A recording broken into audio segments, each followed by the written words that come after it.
Magandang umaga po sa bawat isa sa atin. Ngayon, naalala ko yung isang pamilya na madalas sinishare sa akin ng aking kaibigan ang kanyang ina ng tahanan o kanyang asawa bilang ina ng tahanan. At the time na sila po ay dahok na dahok sa kanilang buhay.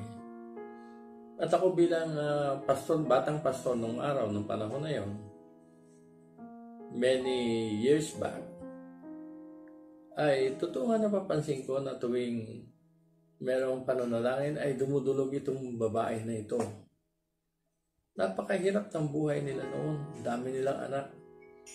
Napagsabihan ko na nga po ang aking kaibigan na ang hirap ng buhay. Medyo siguro dapat magpigil ka na sa panganganak ang iyong asawa.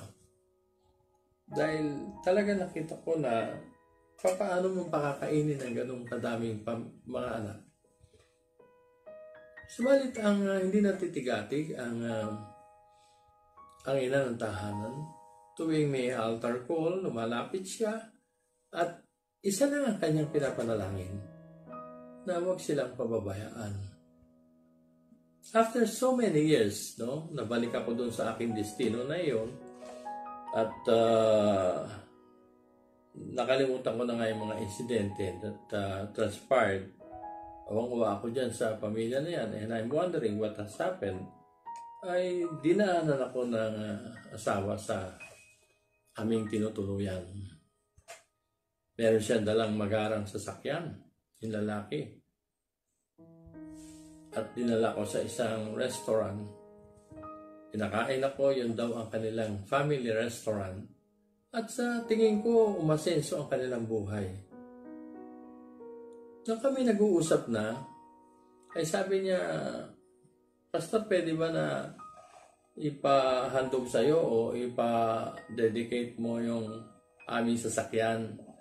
Sa susunod, pinagpe-pray ko, yung pinagpe-pray ng misis ko, yung building na yan, makakuha kami ng isang condo dyan. At tinuro sa akin ng isang mataas-taas na building na doon ay mga exclusive condos along Rojas Boulevard. At hindi niya marahil binabanggit pa rin sa akin na nakuha na pala sila. At sabi niya, pabibless ko din sa iyan. Pero iniisip ko, hindi pa nila nakukuha yung lugar na yun. Tinuro sa akin ng isang sports car at sabi niya, Pastor, pag-pray niyo ito para may handog sa Panginoon. Hindi lang po yun, Pagkatapos namin ang lahat ng yon ay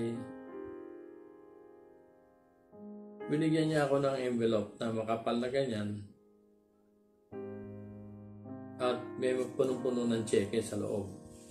There are, as far as I can remember, there are 13 checks inside.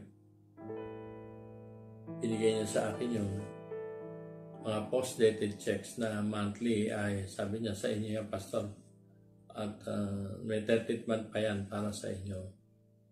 So binabalik niya yung biyaya sa magitan ng pagkakaloob sa akin.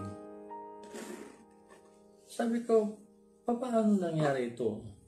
Para nabasa niya yung nasa isip ko at kanyang sinabi, yan po lahat ng yan ay bunga ng pananalangin ng aking may bahay. At nawa po ay maging maligaya kayo sa araw pong ito. Purihin ang pangalan ng Panginoon.